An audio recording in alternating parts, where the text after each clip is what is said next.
নমস্কার বন্ধুরা, আমি মৌয়ের শর্টসে আপনাদের স্বাগতম। আজকে এসেছি যাদবপুরে, যাচ্ছি সাউথ সিটি মলে। যখন কলকাতায় থাকতাম তখন এই রাস্তা দিয়ে বহুবার গেছি, ওই সাউথ সিটি মলেই গেছি অনেকবার।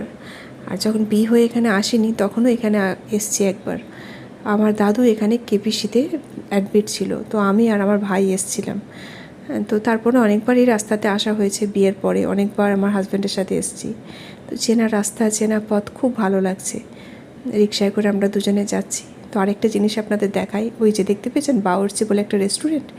তো যখন বিয়ের আগে এসছিলাম আমার দাদুকে দেখতে, তো আমি আর আমার ভাই ওই রেস্টুরেন্টে, মানে আমার হাজব্যান্ড আমাদেরকে নিয়ে গিয়ে খাইয়েছিল ওখানে। হ্যাঁ, তো আজকে অনেক বছর পরে দেখলাম, বেশ ভালো লাগলো। তো এখন তো এখানে থাকি না, এখন থাকি নর্থ বেঙ্গলে। আসা হয় না, এলেও বাড়িতেই সময় কেটে যায়, খুব একটা ছুটি পাই না। তো এই যে চলে এসেছি কথা বলতে বলতে।